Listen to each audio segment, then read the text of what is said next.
আজি শনিবাৰ 2025 চনৰ 15 মাৰ্চ। আজি বিশ্ব গ্ৰাহক অধিকাৰ দিৱস। ন্যায়সংগত ব্যৱসায় আৰু গ্ৰাহক সুৰক্ষা আইনৰ সঠিক প্ৰয়োগক উৎসাহিত কৰাৰ লগতে গ্ৰাহকৰ অধিকাৰ আৰু দায়িত্ব সম্পৰ্কে সজাগতা সৃষ্টিৰ উদ্দেশ্যে প্ৰতি বছৰে 15 মাৰ্চত বিশ্ব গ্ৰাহক অধিকাৰ দিৱস পালন কৰা হয়। 2025 বৰ্ষৰ বিশ্ব গ্ৰাহক অধিকাৰ দিৱসৰ বিষয়বস্তু হৈছে বহনক্ষম জীৱনশৈলীলৈ ন্যায্য পৰিৱৰ্তন। উভতি চাওঁ ইতিহাসত আজিৰ দিনটো। জুলিয়াছ চিজাৰৰ মৃত্যু। খ্ৰীষ্টপূৰ্ব 44 বৰ্ষৰ 15 মাৰ্চত 55 বছৰ বয়সত ৰোমত মৃত্যু হৈছিল ৰোমান সাম্ৰাজ্যৰ উত্থানত গুৰুত্বপূৰ্ণ ভূমিকা পালন কৰা কিংবদন্তি ৰোমান সেনানায়কজনৰ। ব্ৰুটাছ আৰু কেছিয়াছৰ নেতৃত্বত বিদ্ৰোহী চিনেটৰৰ এটা দলৰ আক্ৰমণত নিহত হৈছিল জুলিয়াছ চিজাৰ। মঘাই ওজাৰ মৃত্যু। 1978 চনৰ 15 মাৰ্চত 62 বছৰ বয়সত যোৰহাটত মৃত্যু হৈছিল কিংবদন্তি ঢোলবাদক তথা অভিনেতাজনৰ। প্ৰকৃত নাম মঘাই বৰুৱা। জলবায়ু পৰিৱৰ্তন ৰোধৰ দাবীত ছাত্ৰ আন্দোলন।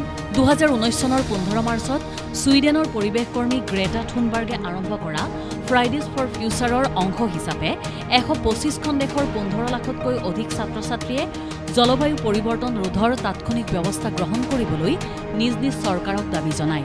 গৰ্বাচেভ ছোভিয়েট ৰাষ্ট্ৰপতি নিৰ্বাচিত। 1990 চনৰ 15 মাৰ্চত ছোভিয়েট কমিউনিষ্ট পাৰ্টীৰ সাধাৰণ সম্পাদক মিখাইল গৰ্বাচেভ নতুনকৈ সৃষ্টি হোৱা ৰাষ্ট্ৰপতি পদলৈ নিৰ্বাচিত হয়। ইয়াৰ পিছতে দেশখনত ৰাজনৈতিক অৰ্থনৈতিক সংস্কাৰ আৰম্ভ হয় আৰু 1991 চনৰ 25 ডিচেম্বৰত ছোভিয়েট ইউনিয়ন ভংগ হয়। The গডফাদাৰৰ premier. 1972 চনৰ 15 মাৰ্চত নিউয়ৰ্কত প্ৰিমিয়াৰ হৈছিল ফ্ৰান্সিছ ফৰ্ড কপোলাৰ পৰিচালিত বিখ্যাত গেংষ্টাৰ ছবি দ্য গডফাদাৰৰ। শ্ৰেষ্ঠ ছবি আৰু শ্ৰেষ্ঠ অভিযোজিত চিত্ৰনাট্যৰ উপৰি ছবিখনত অভিনয়ৰ বাবে মাৰ্লন ব্ৰেণ্ডোৱে শ্ৰেষ্ঠ অভিনেতাৰ অকাডেমী বঁটা লাভ কৰিছিল। ফিনলেণ্ডত মহিলাৰ ভোটাধিকাৰ। 1907 চনৰ 15 মাৰ্চত ফিনলেণ্ড মহিলাক সম্পূৰ্ণ ভোটাধিকাৰ প্ৰদান কৰা ইউৰোপৰ প্ৰথমখন দেশ হিচাপে পৰিগণিত হয়। একেটা বছৰতে অনুষ্ঠিত সাধাৰণ নিৰ্বাচনত দেশখনৰ 19 গৰাকী মহিলাক সংসদলৈ নিৰ্বাচিত কৰে। কমনৱেলথ ত্যাগৰ ঘোষণা দক্ষিণ আফ্ৰিকাৰ। 1961 চনৰ 15 মাৰ্চত দক্ষিণ আফ্ৰিকাই ব্ৰিটিছ কমনৱেলথৰ সংগ ত্যাগ কৰাৰ সিদ্ধান্ত ঘোষণা কৰে। কমনৱেলথ প্ৰধানমন্ত্ৰী সন্মিলনত দেশখনৰ বৰ্ণবৈষম্য নীতিৰ বাবে সদস্যপদ নাকচ কৰা হ'ব বুলি স্পষ্ট হৈ পৰাৰ পিছতে এই সিদ্ধান্ত ঘোষণা কৰে। প্ৰথম পৰিকল্পনা আয়োগৰ গঠন। 1950 চনৰ 15 মাৰ্চত ভাৰতৰ পঞ্চবাৰ্ষিক পৰিকল্পনা ৰূপায়ণ আৰু আৰ্থ-সামাজিক উন্নয়নৰ তদাৰক কৰিবলৈ প্ৰথম পৰিকল্পনা আয়োগ প্ৰতিষ্ঠা কৰা হৈছিল। 2014 চনত পৰিকল্পনা আয়োগ ভংগ কৰি তাৰ পৰিৱৰ্তে নীতি আয়োগ প্ৰতিষ্ঠা কৰা হয়। হংকং প্ৰতিবাদৰ সূত্ৰপাত।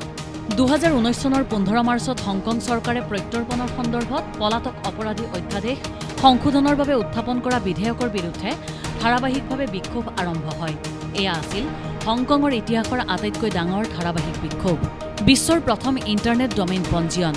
1985 চনৰ 15 মাৰ্চত কম্পিউটাৰ ছিষ্টেম কোম্পানী চিম্বলিক্স ইনকৰ্পৰেশ্যনে বিশ্বৰ প্ৰথম ইণ্টাৰনেট ডমেইন নাম symbolics.com পঞ্জীয়ন কৰে। বৰ্তমান সৰ্বমুঠ 362.4 মিলিয়নৰো অধিক ডমেইন নাম পঞ্জীয়ন আছে। ৰাছিয়াৰ শেষ সম্ৰাটৰ পদত্যাগ। 1917 চনৰ 15 মাৰ্চত ফেব্ৰুৱাৰী বিপ্লৱ আৰু প্ৰথম বিশ্বযুদ্ধৰ মাজতে ৰাছিয়াৰ শেষ সম্ৰাট দ্বিতীয় জাৰ নিকোলাছে সিংহাসন ত্যাগ কৰি ৰোমানভ বংশৰ 300 বছৰীয়া শাসনৰ অন্ত পেলায়। বিশ্বৰ আটাইতকৈ দৰ্শনীয় গীটাৰিষ্ট। 1968 চনৰ 15 মাৰ্চত লাইভ আলোচনীয়ে ইলেক্ট্ৰিক গীটাৰৰ দক্ষতা আৰু শ্ব'মেনশ্বিপৰ বাবে পৰিচিত প্ৰভাৱশালী আমেৰিকান ৰক গীটাৰিষ্ট গায়ক আৰু গীতিকাৰ জিমি হেণ্ড্ৰিক্সক বিশ্বৰ আটাইতকৈ দৰ্শনীয় গীটাৰিষ্ট বুলি ঘোষণা কৰে। পানীৰ তলত উশাহ বন্ধ কৰি বিশ্ব অভিলেখ। 1959 চনৰ 15 মাৰ্চত 32 বছৰীয়া ৰবাৰ্ট ফষ্টাৰে 13 মিনিট 42.5 ছেকেণ্ড পানীৰ তলত উশাহ বন্ধ কৰি সেই সময়ৰ বিশ্ব অভিলেখ গঢ়িছিল। প্ৰায় 48 বছৰ পিছত 15 মিনিট 58 ছেকেণ্ড উশাহ বন্ধ কৰি লিথুৱেনিয়াৰ আৰ্বডিয়াছ আৰু ডায়েনা গাইচিউনাছে এই অভিলেখ ভংগ কৰে। প্ৰথম ব্লাড বেংক মুকলি।